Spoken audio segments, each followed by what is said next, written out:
നമസ്കാരം. വീണ്ടും മണിപ്പിച്ച് Malayalam YouTube channel നിങ്ങളൊക്കെ കാണുന്നതിൽ എനിക്ക് വളരെ സന്തോഷം. ഇന്ന് ഗോൾഡ് മൈനറായിട്ട് ഇറങ്ങിയിട്ടുണ്ട്. 15,920 ആണ്. പക്ഷേ ഇന്റർനാഷണൽ മാർക്കറ്റ് ഇന്ന് ഗോൾഡിന്റെ പ്രൈസ് കയറിയിട്ടുണ്ട്. നോ ചേഞ്ച് എന്നാണ് പറയുന്നത്. നാഷണൽ മാർക്കറ്റിൽ സിൽവർ കയറിയിട്ടുണ്ട്. വെള്ളി എന്ന് പറയുന്നതിന് വളരെ കെയർഫുള്ളായിട്ട് നിങ്ങൾ ട്രേഡ് ചെയ്യണം. അപ്പോൾ വാങ്ങണം എന്ന് വിചാരിക്കുകയാണെങ്കിൽ ഏത് വിലയിൽ വിറ്റാൽ കിട്ടുമോ ആ വില എന്തെന്ന് അറിഞ്ഞിട്ട് നിങ്ങൾ വാങ്ങാൻ ശ്രമിക്കണം. എന്തെന്ന് വെച്ചാൽ അതിൽ ഡിഫറൻസ് ഒരുപാട് ഇരിക്കുന്നു. Zydus life sciences, Reddy, Cipla, fund pharma, IndusInd bank, Tata motors commercial vehicle, ഇൻഫീഡ്, TCS, ടെക് മഹേന്ദ്ര എല്ലാം അപ്പാണ്. 1.5 to 2%. പക്ഷേ മാർക്കറ്റ് വന്നിട്ട് 45 പോയിന്റ് പ്ലസ്സിലിരിക്കുന്നു. ±10% കയറി ഇറങ്ങുന്നു. 30 പോയിന്റ് പ്ലസ്, 50 പോയിന്റ് പ്ലസ് എന്നൊക്കെ പറഞ്ഞ് മേളിൽ കയറി ഇറങ്ങിയിരിക്കുന്നു. ബാങ്ക് നിഫ്റ്റി വീക്കായിരിക്കുന്നു. 23 പോയിന്റ് തന്നെ പ്ലസ്സിലിരിക്കുന്നു. ഇന്നലെ രാവിലെ 185 പോയിന്റ് പ്ലസ്സിലിരുന്ന മാർക്കറ്റ് പറഞ്ഞ് നെഗറ്റീവിൽ പോയി തിരികെ പ്ലസ്സിൽ വന്നിരിക്കുന്നു. വന്നിട്ട് 90, 84, 90, 95 എന്നൊക്കെയാണ് ട്രേഡ് ആയിക്കൊണ്ടിരിക്കുന്നു. ബാങ്ക് 91 വരാതെ നോക്കിക്കൊണ്ടിരിക്കുന്നു. ഇന്ന് എന്തൊക്കെയാണ് ന്യൂസ് എന്ന് നോക്കാം. IDFC ഫസ്റ്റ് ഫ്രോഡിനെ കുറിച്ചുള്ള കേസിൽ ഒരു 4 പേരിനെ അറസ്റ്റ് ചെയ്തിരിക്കുന്നു. 2 എക്സ് എംപ്ലോയിനെ അറസ്റ്റ് ചെയ്തിരിക്കുന്നു. ഫോമിന്റെ പാർട്ട്നേഴ്സിനെ അറസ്റ്റ് ചെയ്തിരിക്കുന്നു. ആരാണ് ഇതിലുള്ള മുഖ്യ പുള്ളി എന്ന് ചോദിച്ചു പിടിച്ചില്ല ഇതുവരെയും.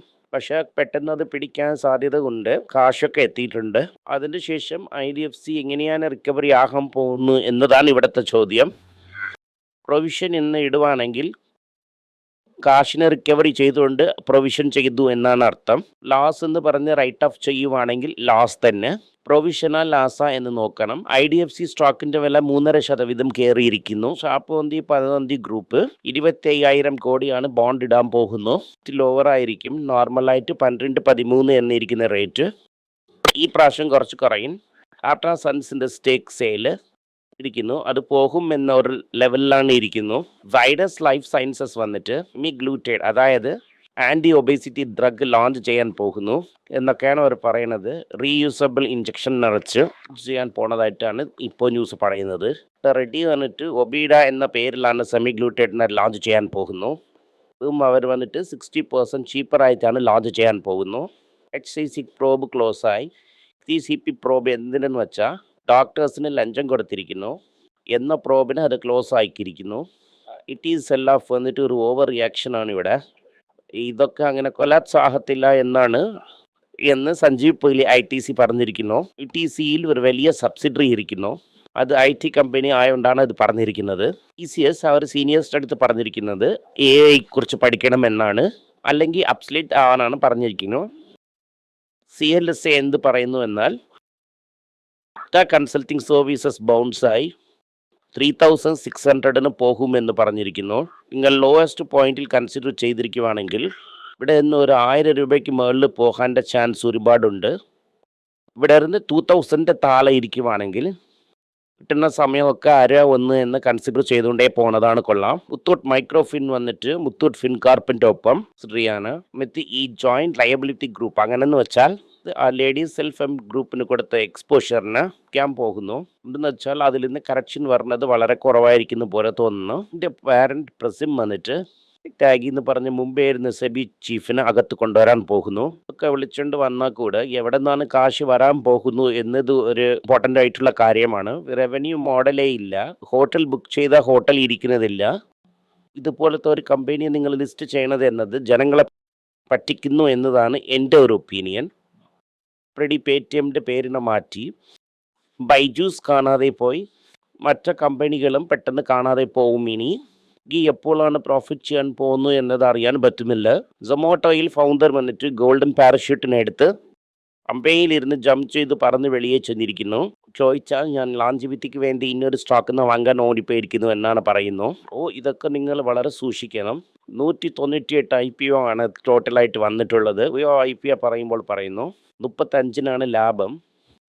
ഇപ്പോൾ നിങ്ങൾ നോക്കുവാണെങ്കിൽ പോയ 2 കൊല്ലത്തിൽ നോക്കുവാണെങ്കിൽ എല്ലാ ആക്റ്റീവ് മ്യൂച്വൽ ഫണ്ട്സും നെഗറ്റീവ് അല്ലെങ്കിൽ 0 റിട്ടേൺ തന്നെ കൊടുത്തിരിക്കുന്നു. റിയൽ കൊടുത്തിരുന്നാൽ കൂടെ 8% റിട്ടേൺ വന്നാൽ കൂടെ 16% ഗാലി. വർണ്ണകാലങ്ങളിൽ 16% ഒരു 8% ഇട്ടാലും ഗാലിയാണ്. ഈ 2 വർഷം നിങ്ങൾ കാശിനെ സമ്പാദിക്കാത്തത് കൂടെ നിങ്ങളെ പുറകിൽ ഇളുക്കും. ആ സമ്പാദിക്കാൻ വേണ്ടിയിരുന്നതും പിന്നെ അതിനൊരു എക്സ്ട്രാ കിട്ടേണ്ടതും കിട്ടൂല.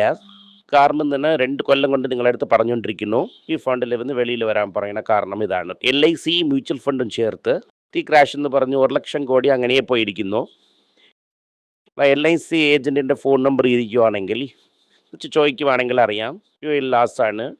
അതിൻ്റെ ശേഷം അദാനിയിൽ ലാസ്, പിന്നെ IT-യിലും കുറച്ച് ലാസ് ഉണ്ട്.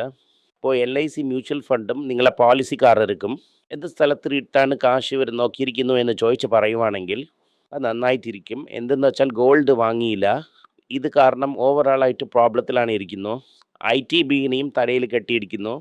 ബേർഡനായിരിക്കും. എന്നാൽ നിങ്ങൾ റിട്ടയർമെൻറ്റ് ഫണ്ടും ഒരു ബേർഡൻ ആകുമോ എന്നൊരു സംശയം എല്ലാവർക്കും വന്നിട്ടുണ്ട്. മെറ്റൽ സ്റ്റോക്കൊക്കെ ഒരു 7% റാലി ആയിട്ടുണ്ട്. ഇന്നും ഒരു 25% മുകളിൽ പോവും. എല്ലാ മെറ്റൽ സ്റ്റോക്കും ഇപ്പോൾ കയറിയിരിക്കുന്നു.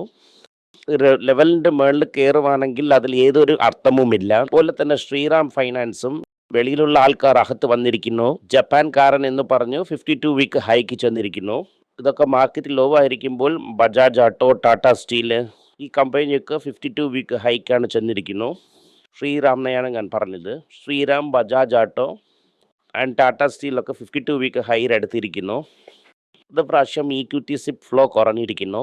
2 വർഷത്തിൽ 0 റിട്ടേൺ വന്ന് കൂടെ കാശ് വെളിയിൽ പോയില്ലെങ്കിൽ ഇവയൊന്നും നമുക്ക് പറയുന്നില്ല. എന്നാൽ ഗോൾഡിന് നോക്കി പോകുന്നു എന്ന് പറയുന്നു.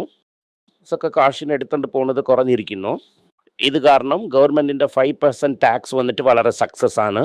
ബ്ലാക്ക് മാർക്കറ്റിൽ ഡിമാൻഡ് കയറിയ എന്നും അറിയുന്നില്ല. കാരീസ് കോർണറിന് ചെന്നാൽ തന്നെ അറിയാം കറൻസി ഏത് പ്രീമിയമിൽ വിൽക്കുന്നു എന്ന്. ഇതിന് മുമ്പേ കറൻസി പ്രീമിയം ഇല്ലാതെയാണ് ഇരുന്നത്. പക്ഷേ ബ്ലാക്കിലാണ് കറൻസി വിൽക്കുന്നു. ഒരു പുതിയ മാർക്കറ്റിനെ ക്രിയേറ്റ് ചെയ്ത് തന്ന കാരണം നമ്മൾ അമ്മയാർക്ക് നമ്മൾ നന്ദി പറയണം. NVIDIAക്ക് വന്നിട്ട് ലിമിറ്റഡ് ലൈസൻസ് കിട്ടിയിരിക്കുന്നു. ഇത് ചൈനയ്ക്ക് എക്സ്പോർട്ട് ചെയ്യാൻ വേണ്ടിയിട്ട്. അതിനെ എന്ത് പറയുന്നു എന്നാൽ എക്സ്പോർട്ട് ചെയ്യാതെ പോകും, ഞങ്ങളെ പാട്ടിന് നോക്കാം എന്ന് പറയുന്നു. എൻ്റെ മേളിൽ സാങ്ഷൻ ഇട്ടിരിക്കുന്നു. പക്ഷെ തിരിയാൻ ഞങ്ങൾ നിങ്ങളെ മേളിൽ സാങ്ഷൻ ഇടും. മുമ്പേ പറഞ്ഞതുപോലെ സോളാർ സെൽസ് ഇന്ത്യയിൽ റെഡി ചെയ്യാൻ വേണ്ടിയിട്ട് ലൈറ്റ് ടാക്സ് ഇട്ടിരിക്കുന്നു 126%. കാരണം എന്തെങ്കിലും പറയും, സംസാരിക്കും. പക്ഷെ നമ്മൾ അങ്ങനെ ഒന്നും ചെയ്യത്തില്ല. നമ്മൾ മൗനമായിട്ട് തന്നെ ഇരിക്കും. അതിൻ്റെ ശേഷം ചൈന എന്ത് പറയുന്നു എന്നാൽ തിരികെ മിസൈൽ വിടും, നിങ്ങൾ മാത്രം പുതിയ ടാരിഫ് ഇടുവാണെങ്കിൽ ഞങ്ങൾക്കും ഇടാൻ അറിയാം എന്നൊക്കെ പറഞ്ഞിട്ടുണ്ട്. മെറ്റലിനെ നിർത്തി ബ്രേക്ക് ഇടാൻ എത്രയും നേരം എടുക്കും ഞങ്ങൾക്ക് എന്നൊക്കെ പറഞ്ഞിട്ടുണ്ട്. എയർഎർത്ത് മെറ്റൽ എന്ന് പറഞ്ഞുകൊണ്ട് എനിക്ക് ഓർമ്മ വന്നു. EV സെയിൽസ് ഒക്കെ നന്നാ പോയ കാരണം ഹൈ വാല്യുവേഷനിൽ 52 വീക്ക് ഹൈനെ നോക്കി പോയിക്കൊണ്ടിരിക്കുന്നു. ഗവൺമെൻറ്റിന് ഇവിടെ നിന്ന് കാശ് എടുക്കാതിരിക്കാൻ പറ്റുമോ നിങ്ങളുടെ അടുത്തിരുന്ന്?